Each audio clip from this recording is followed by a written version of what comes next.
What's up, witches? Amanda Marie here with the next episode of In Lieu of Murder. And this is Ainoa. It's finally October. I am so excited. I love Halloween. It's like my favorite time of the year. Mine too. It's right before Mariah Carey defrosts and ruins all of my shopping trips. Oh, I know. It's that much worse because we grew up with that. So we know all the words to every song, and you can't help but sing some of them everywhere you go in public. But yeah. I can't stand it. That and Feliz Navidad. So it's like Halloween. I feel like this is October for me is my favorite month. And in the spirit of Halloween, we're going to have some mysterious, spooky kind of stories. This one that we're going to talk about today is set and what people now claim is a haunted space, right? Okay. Mm-hmm. Is at the music hall in Ewan University. Ewan. I feel like it says human, but it's not human. It's Ewan University, and it is the murder of Sigrid Stevenson. Ooh, I Stevenson. Any relation to the Stevenson sisters from Hocus Pocus? no. But I do want to before we start, I do want to say that there is some pretty graphic pictures coming up. There are some pretty graphic pictures coming up. So viewer discretion advice. If you are sensitive to blood, etc., you may want to beware. Beware. Anyways, we'll be right back.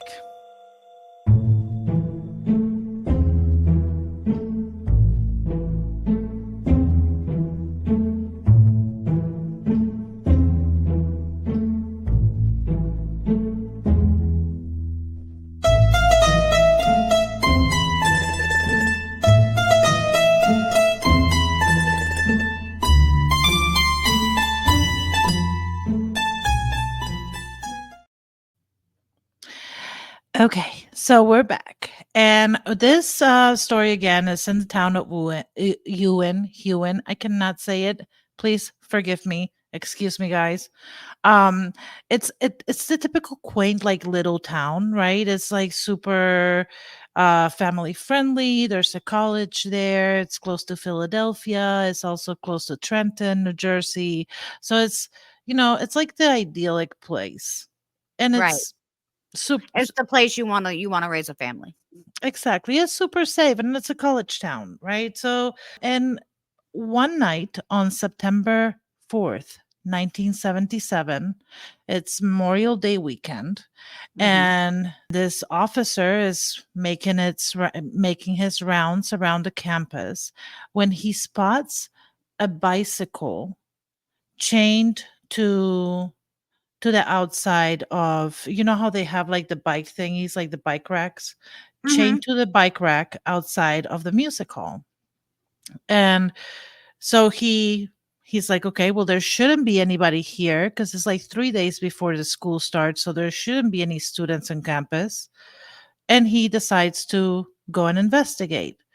He looks at the building. There's no one there. Apparently, all the lights are off. Everything is off. He goes to the door and he tries to open the door, but it's locked. And I want you guys to keep that in mind because I think it's a very important fact that it's locked. It is Okay. not open, right? He opens the door and walks inside. Everything is dark. Only like the red lights, like what is it, fog lights? What are they called? I don't know. Whatever they're Emergency called. lights? Yeah, that, because there wouldn't be any fog inside of a building. No, you never know. I mean, maybe they're just really protective over fog in that area. Yes, maybe. But it's like everything is red and dark, so it's like super eerie. And this man, this police officer, he's like walking around, and now he would turn the lights on, but he can't. He doesn't know how to because this building in particular has like a very um like technical, like electrical system. So Okay. whenever they need to turn the lights on, they actually have to call maintenance or the maintenance guy, right? And he comes and turns the lights on in the entire building. So he's there with his flashlight. He goes around, still nobody there. He doesn't hear anyone. He goes up to the main stage where he sees what he thinks at first is a prop, because he was like, there's, what is that, right? But as he gets closer, he realizes that it isn't a prop. It is the body of a woman. You can barely tell her face. There's blood everywhere. She's on her she's on her front, laying down, and she's covered with a piano blanket. On the stage is just her and the piano and some of her belongings. She Hmm. checks her pulse. She's obviously dead. And at that point, he obviously calls dispatch and he's like, hey, something's happened here. Right. Now remember, again, I want to keep refreshing you and refreshing it in your mind that that door was locked. Right. So, in my eyes, whoever entered the building had to have keys because if not, Or they had to be able to walk through walls. yeah, true, that as well. Yeah, it's yeah, it's possible. Everything's possible. If you I mean, ask me. it is the month for that, but go ahead. And because I have ADHD and I have forgotten to show you pictures previously, I just recently found out I had ADHD. But here we go. This is the picture of the music hall. This is the auditorium, and that's the Is main that the stage. stage? Okay. Yes, ma'am. That's the stage where she was found. And this is her, Sigrid Stevenson. Now, I want to tell you guys a little bit about her before we go into the nitty gritty of, what actually happened. Okay. She's, um, she's a hippie, okay? She spends her like vacations, like her summers, like backpacking throughout the United States and Canada. And she had come back early. She had made arrangements to stay with the family of like a local firefighter and rent out a room instead of living on campus. But it just so happens that that family was still on vacation and they weren't going to be back for a couple of days. So, since she was already back in the area, she decided to do what she had actually done before, which is go into one of the campus buildings and stay there until she had a place to actually stay. And this was perfect because she was a piano major. She was studying music. She wanted to be a music teacher, and the music hall was perfect. It had, what they called a green room, which was like a couch and just some amenities, and most importantly, there was a piano. She was again. Right. So she was like, okay, I can practice, I can play the piano, I have a place to sleep. Perfect. Now, Sigrid is 25 years old. It was rumored that she might have or might not have had a boyfriend, but if she did have one, it wasn't something that was like super official either. Um, and she was just excited to be there. She was away from home. She's originally from California, and she's only 25 years old when this happens, which is Right. super sad. Like it's super sad when a life is cut so like short. Uh, It when really, really is. So there we have it. There we have her. So now let's actually get into the night of the murder. Again, we are at September 4th, 1977, when this officer finds her. And he finds her as such. There's a piano. She's laying close to it. One of her earrings is broken. She was so brutally beaten. She's completely naked. Her earring is um laying next to her. She's completely naked. There are signs of sexual assault as well.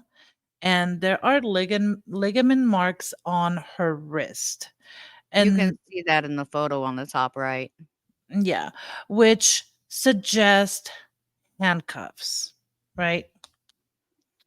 And also in the back, in the small of her back, so right above your butt, there Mhm. was she had blood everywhere except for like a small strip right there, which made it seem as if she had her hands behind her back, and whoever was there took the handcuffs away and released her hands before he left. Okay. Now, there's blood on the piano, by the piano. There's blood on the music. There's just blood everywhere. You see that there's blood absolutely everywhere. This is the setup or how she was laying, and it seems like on her last ditch effort, she tried to, after her hands were released from the handcuffs. It looks as if she was trying to like maybe crawl away. Yeah, it kinda looks like that too because of where her clothes are. So it's a super, super sad situation. Um, and you saw all the blood in the scene. Yeah, that was Oh, absolutely terrifying, so the fact that there was none in that one area, it seems very important to me too. yeah, not only that, but there were no footprints. Huh, okay, There okay. and there was when they did that Did the autopsy. did the murderer skydive in and then bungee jump back out? I have no clue. I have no idea how, because it was a gory scene. I mean, there was Mhm. no way that you can attack a person in that manner. And the weapon that was used to end this murder was either a baseball bat or a baton. Now, if you think Batons about it, like the things that cops carry? yeah, like the things that cops carry, which to me it starts painting a picture, right? Keys to Security the guard. keys to the building, handcuffs, baton, On. and but there were no, whoever it was that did it definitely knew how to clean up the scene. But again, there's no like because there's no footprints, there's no fingerprints. There is Right, and it's semen. really weird to me for it to be such a messy scene, like, so much blood. There's no way that the killer was able to just walk around and clean up their own fingerprints really quick. Exactly. And of all these things that I have mentioned, the detectives obviously did think, okay, campus police, right? That was their first initial thought. So there were 15 campus police officers, which they did interrogate and also did a polygraph, and they all passed the polygraph. So after having, interviewed the police officers, they were like, okay, well, let's retrace her steps. What happened in the few days prior to the murder? They did find that the day before, on September 3rd, there was a play at the theater that was held at an adjacent like stage. So there's like the main stage, and then there's also like adjacent like smaller stage, and they did a play there. At the time of the play, obviously the maintenance man, I don't think he's called the maintenance man, but for the sake of my brain, we're going to call him the maintenance man today. Mhm. He has another name, but that's what it is. He came and turned on the lights, and she does write in her diary, that this nice guy from the play came down and offered her a beer. Um, but she was there, she was cool, she hung out with them a little bit. She didn't write, she everything seemed absolutely fine, right? But because of this, they're like, okay, well, let's look at the people from the play. Let's interview them. They did, and everything seemed fine, except the guy that gave her the beer. You know, I mean, you would think, okay, well, he's not a cop, and it kind of seems like it would be a cop. On the day on that play, he was actually playing. Guess what his part was? A cop. He was playing the part of a cop. So he had the uniform, the baton, the handcuffs because he was playing that part. So they gave him a polygraph test and he passed. I have a feeling here that polygraph tests are shit because Well, and even in today's society, they prove that, like, they have proven multiple times that polygraphs are not accurate no, they're because you not. can beat them. And, like, for instance, like with our ADHD, we Mhm. take an ADHD med called, whatever. I don't want to put all that out there, but and I only say that because I don't want kids to be talking about it. But the ADHD med that we take can calm your heart enough and make you focus enough to pass a polygraph. That is good to know, Amanda. That is good information to know. It I really thought you'd is like that actually. information. I would because I was thinking I'll about take a double joining. dose on my next polygraph. No, listen, I was thinking, I was thinking about doing the 911 dispatch thingy, right? Which Right. I don't know if it's the right right fit for me, but I was worried about the polygraph test. I was I like, they're just gonna wanna ask me. say, if should the moment ever come that you decide to be a 911 dispatcher, I think that they should let you do it in your witch hat. I think they should.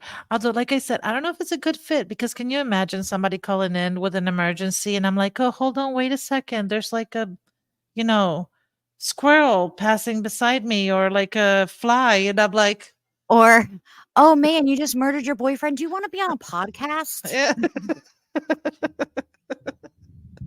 Like, I Let don't. me get your contact details." Is this inappropriate? You know, I don't know that it would be a good fit, but I was thinking about it because the pay is really good. But again, the polygraph test, like, Oh, yeah, they're going. by the way, guys, if you ever wanna be a 911 dispatcher, you have to do a polygraph test. Same if you wanna Yeah. work at, like, a jail, and I just found that out, because our local prison is hiring, which I don't know, I always find it weird when prisons advertise that they're hiring. Like, don't you have enough people there? Like, can't you just hire someone there? They're already there. But I yeah. forbid you. I forbid you from working at a jail. But we're gonna go back to the story because we have fallen off track as always and as usual. And that is okay. That is okay. Because it's Halloween. No, I need to know what's going on because this cop guy, he passed the poly, so how'd he do it? He passed the poly. So Um, here's the problem. DNA testing in the 70s, not Non-existent, right? non-existent, right? So there was sperm, there was semen inside of her because she was sexually assaulted, but there was no way to test the DNA, the sperm. um they had to take a second look at the police on campus because there was one police officer on campus that was overheard confessing to somebody that he had murdered her and would get away with it. So this cop in particular, which they haven't released his name, was reinvestigated, but again, they did another polygraph test. He passed it. Now, the thing with this police officer in particular is that according to his coworkers, he was the type of guy that he would be aggressive towards women whenever he would go out to like the campus like bars and stuff like that to hang out. Like if a woman did not want to give him time of day, he would become not like aggressive and not aggressive in the sense like hitting her, but like speaking Very rude ill. and Yeah, static. very rude. Like the So he woman was your shouldn't typical asshole that couldn't take rejection. that couldn't take exactly. So that's why he seemed suspicious. But again, he passed the polygraph test and he wasn't. Now, the thing is, he wasn't scheduled to work on that day, but he was around campus that day. So I'm not exactly sure why they didn't look into him more because I feel like they should have, but they Right. didn't. They also, even without like with time passing, I there's they didn't run his DNA either. Now that it is, and now that it is possible, they may at some point, because I think this case, even though it's a cold case, has been repicked up because it was such a Well, and gruesome if it case, wasn't right? before, then we are gonna speak it into existence now, and y'all should We run that are. man's DNA. Mm-hmm. Let's get justice for Miss S Stevenson. well, I wanted to say her first name, but I is it Sigrid? Sagrid? S- Sigrid. Sigrid Sig kind of reminds Sigrid. me of Harry Potter. Sigrid. Sigrid. Sigrid Stevenson. Um, Now we're gonna they and this is kind of going back and forth because the police are so fucking confused. There's like no evidence practically Right, in at the this point, scene. I think it's a ghost. Exactly. The lights are turned off. So whoever was there either turned the lights on and then turned them off and was able and knowledge and had knowledge to do that.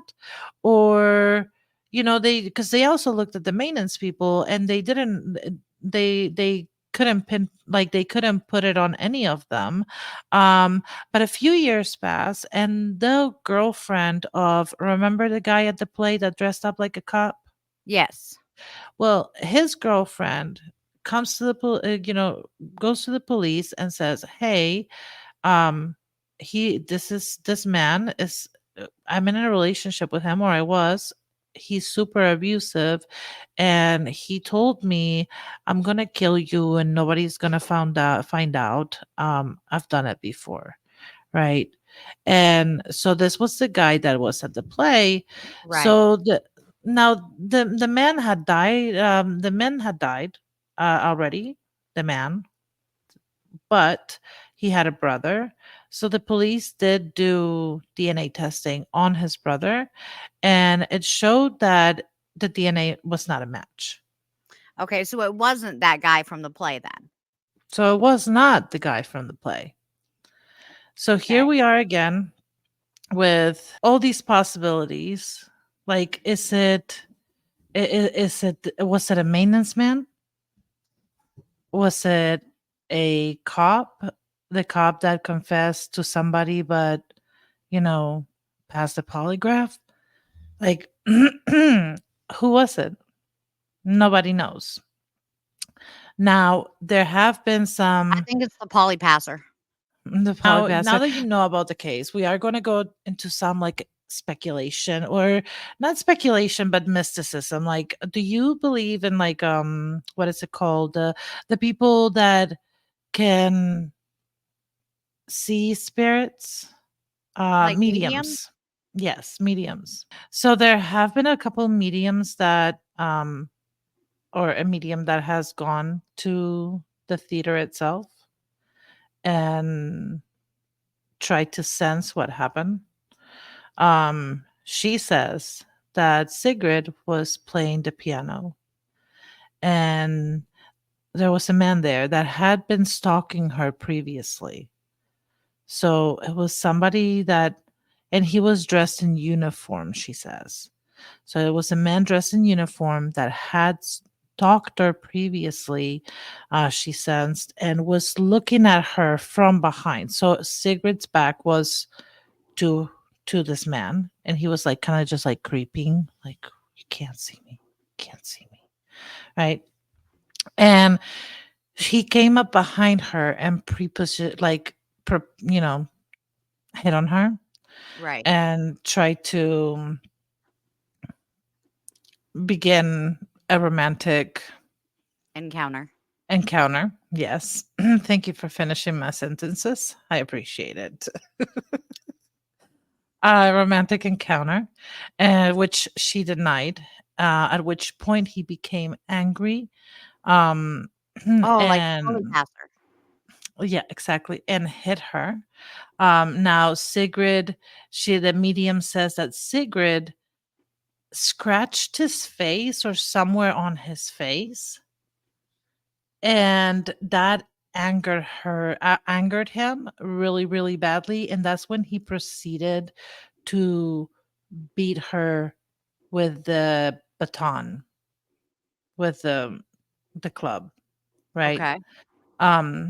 He then raped her, and then she says that his clothes was all bloodied he left the building and threw it in a trash can that was like I think behind the building or something like that, or like threw in like one of those big old trash cans.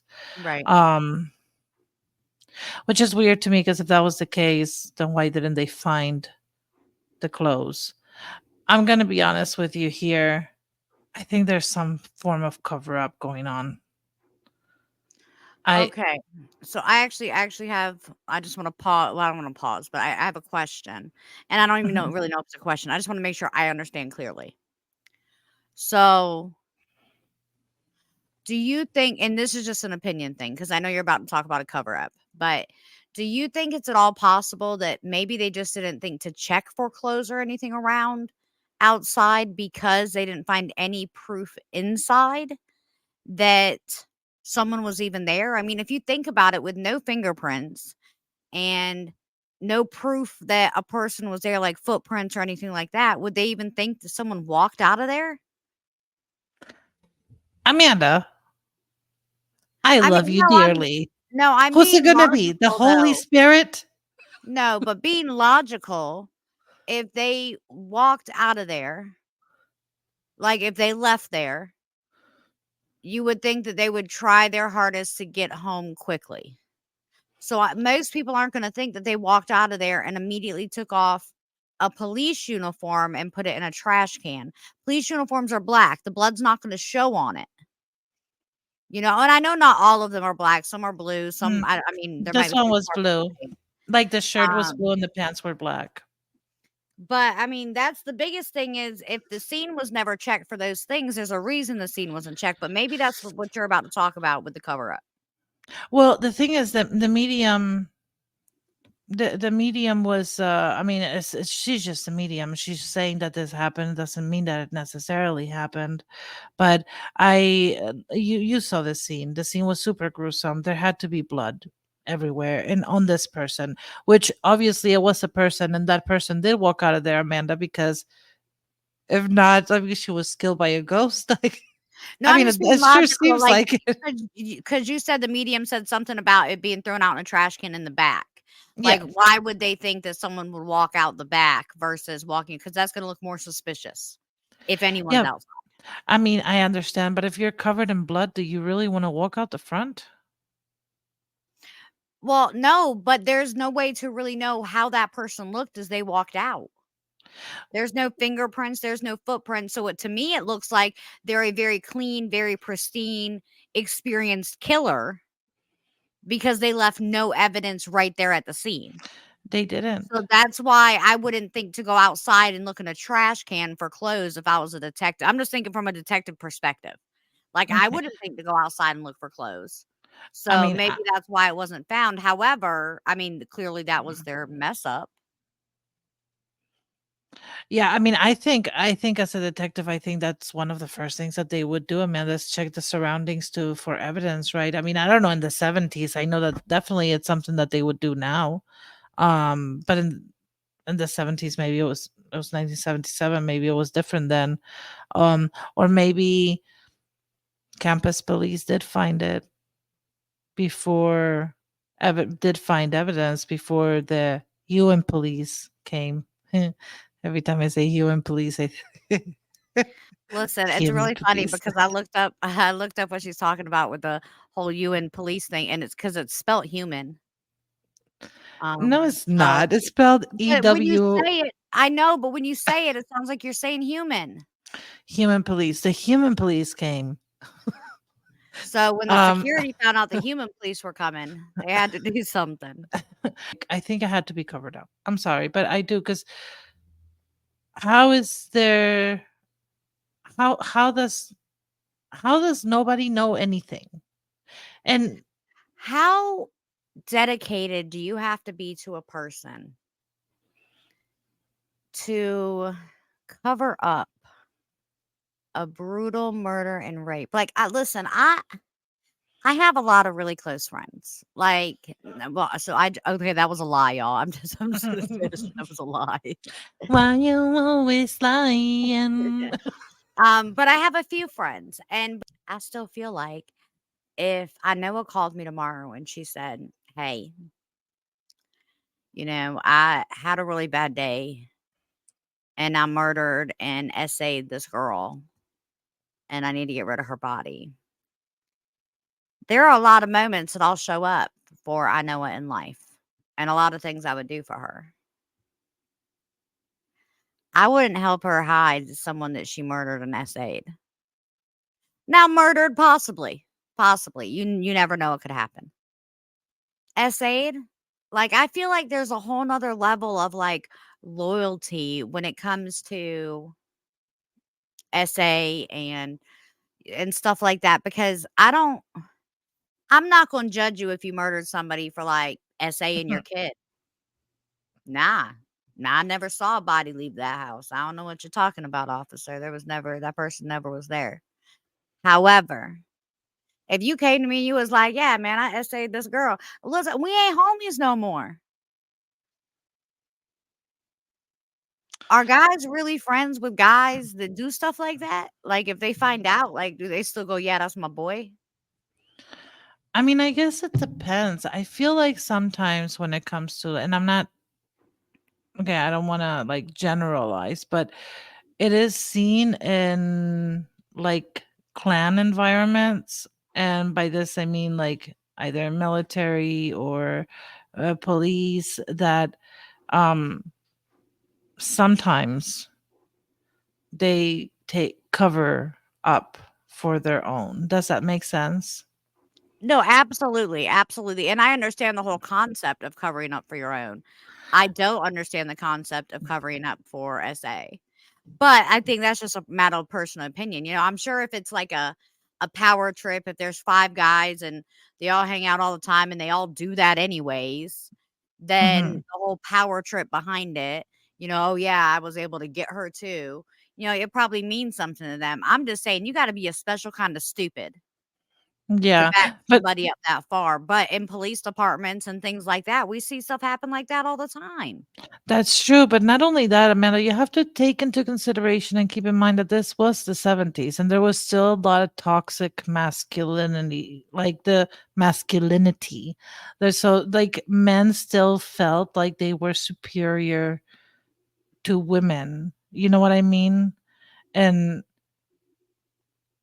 they didn't, I don't think women to men had the same, like a woman to a man did not have the same value as another man. Does that make sense?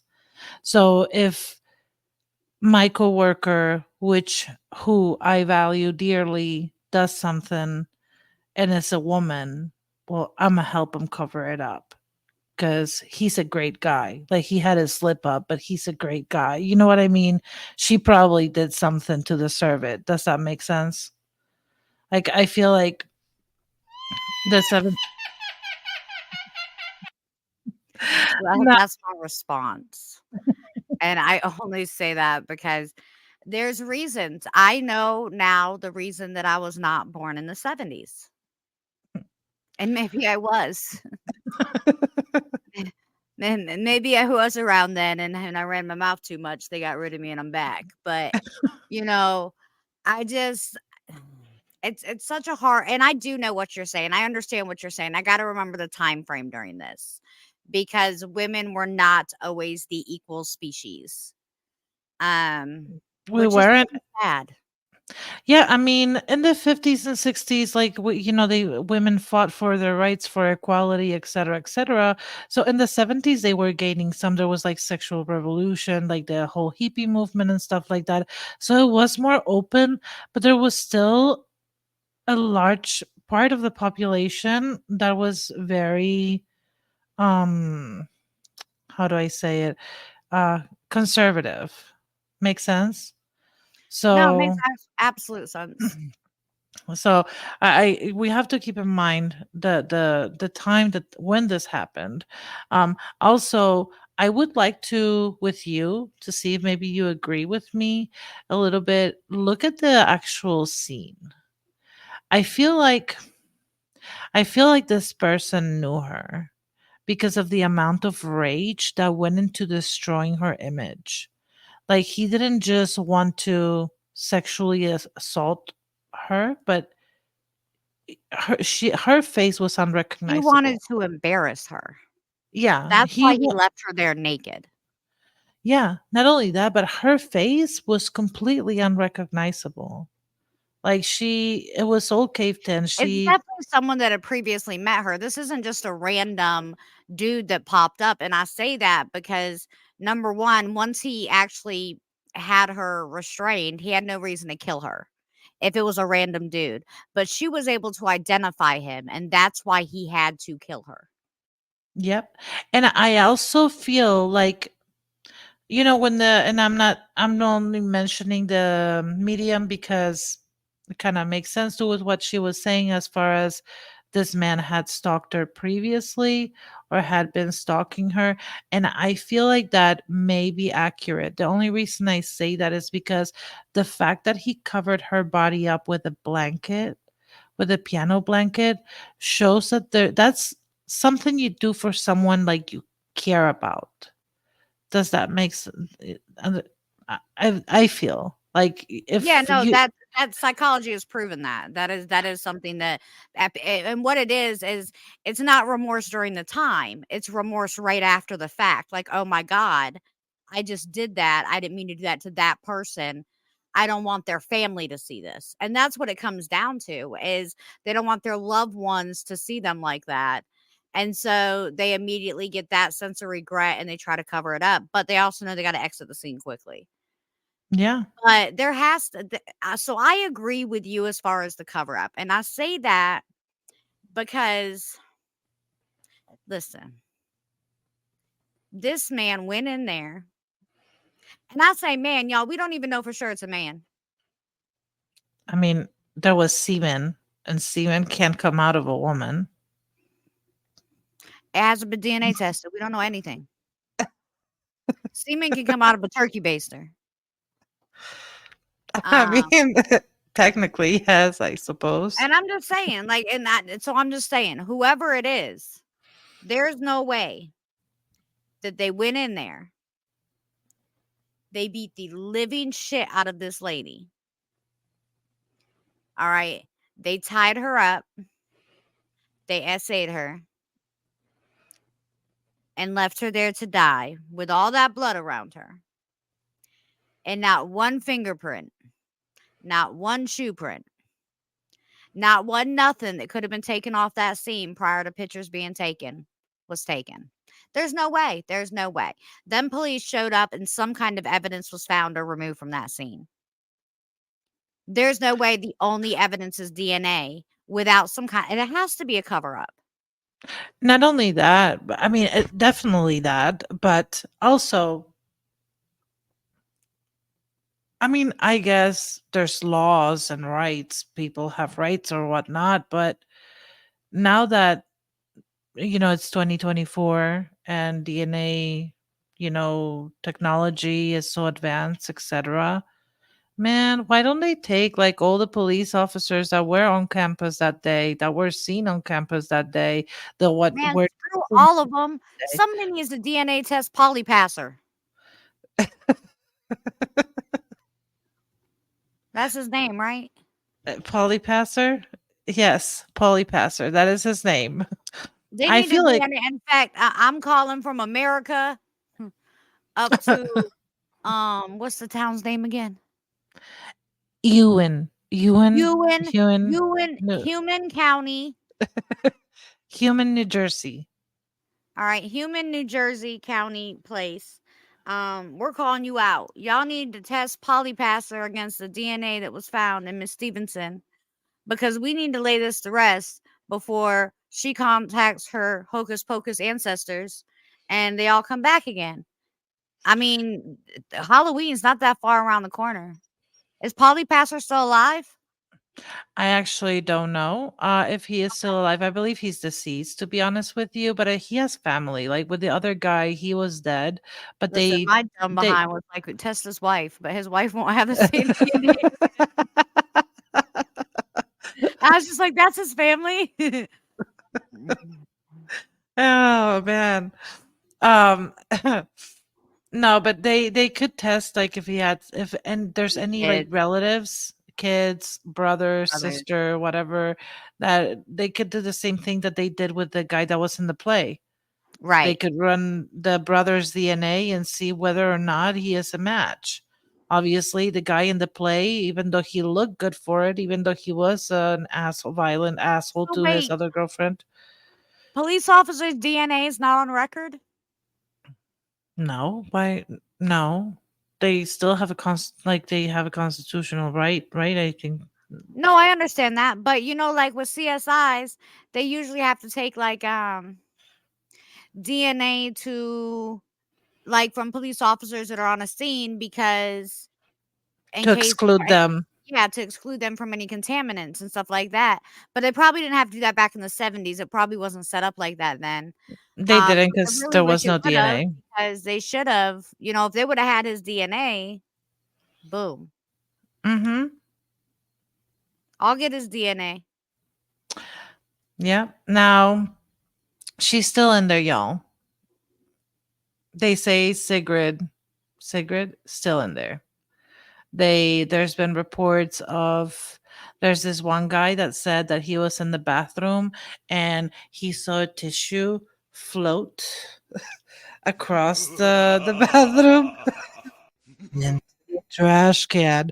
She's cleaning up after herself, y'all. She She is efficient. she recycles. Sigrid recycles. That is so bad. Speaking, she's dead. I am so sorry, Sigrid. Please don't come for me.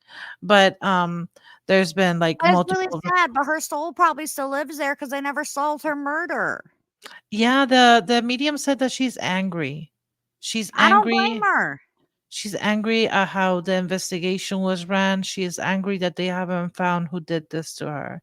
She is angry, and there's like, it's like people say it's super eerie feeling in the musical that there's like doors, heavy doors that slam, and there's also like those like cold spaces when you go into a place where it feels like haunted and you enter like a cold pocket It like out makes of all your hair nowhere. stand up and you just feel, ugh. Mhm.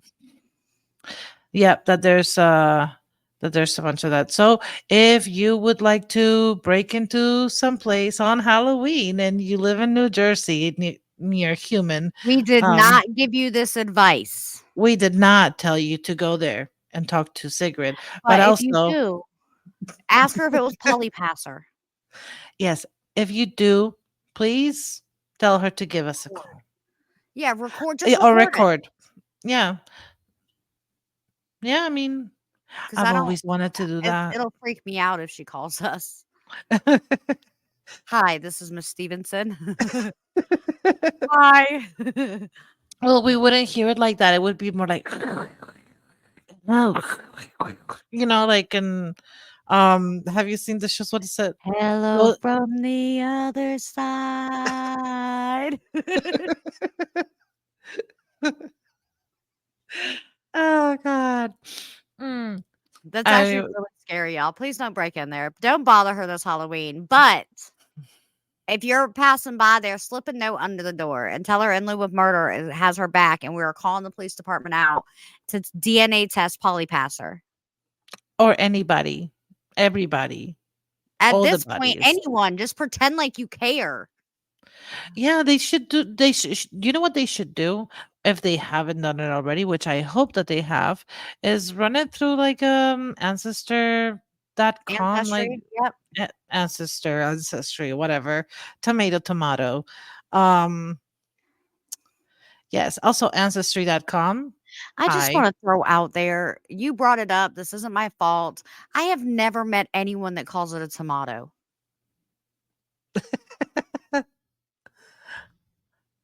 ever. But go I don't ahead, know. moving on. I No, don't no, think I've no. ever met a single person. Tomato.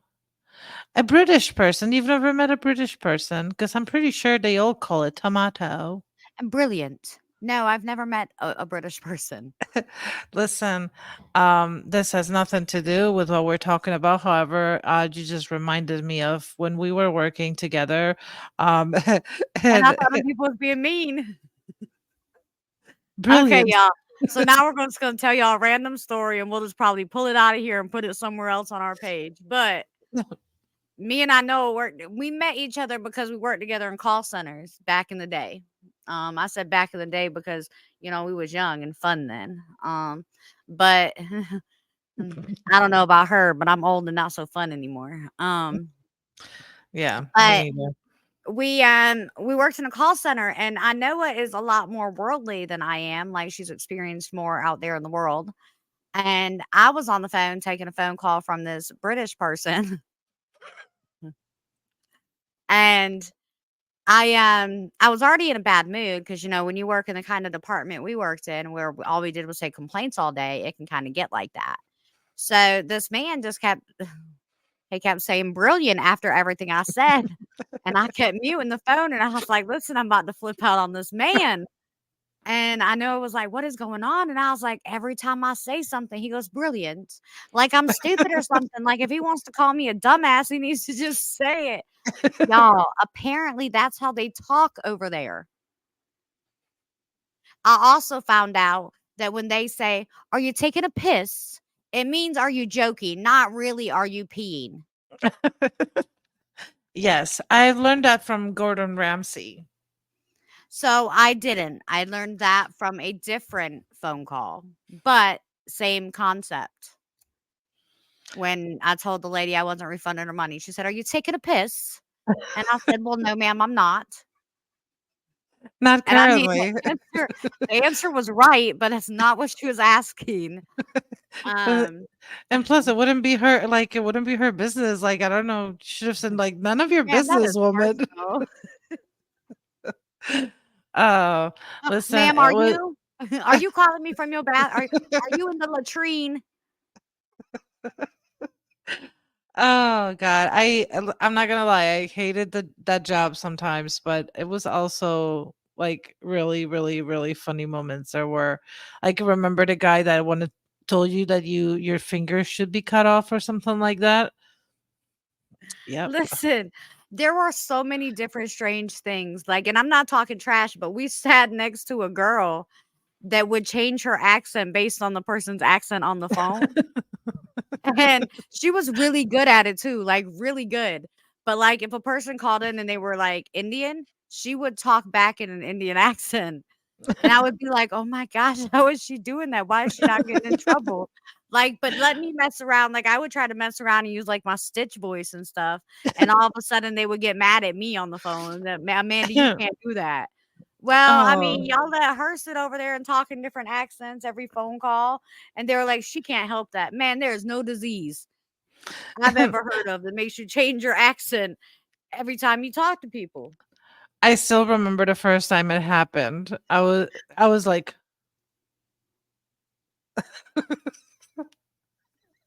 What is wrong with listen, I remember the first time it happened too, because I remember thinking she was making fun of them the whole time. And me then when she got too. off the phone, I was like, "Ha, ha, ha, ha, ha," and she just looked at me like I was stupid, and I was like, "Oh, okay." I ain't no fucking snitch, but I almost felt like saying something. Like the first time I heard it, I was like, maybe I should tell someone because this ain't right. But I know I'm not a snitch, so I'm not gonna say nothing. But I too thought that she was making fun of the Indians. Not Well, and I just thought it was funny because now every time I call in to, like, a call center and the person's, like, has, like, an Indian accent, I always wanna be like, "Is that really your accent?" Like, Mountain City, there's not. Are you okay, so lying to me? yeah, no, but now you know a little bit more about us. Sorry that we went off on a tangent. Back to Sigrid Stevenson. Um, you know, really sad what happened to her at just 25 years old. She had the rest of her life to live. She had a bright future ahead of her. And sorry, my cat is trying to jump on my desk again. And unfortunately, her life was cut short by I thought you were a still talking about mysterious the man. cat. Listen, we can't take nothing seriously. See, my computer just shook. That's because my cat is now on my here. because So she there's was. not an earthquake where you're currently at. No, there's not an earthquake. It's just my cat. You may now see her tail at some point, if she decides to be an ass, which she is. She is very often, right, Melody? Yeah. But with that and with everything, thank you so much for listening. We do appreciate you tuning in. If you have any questions,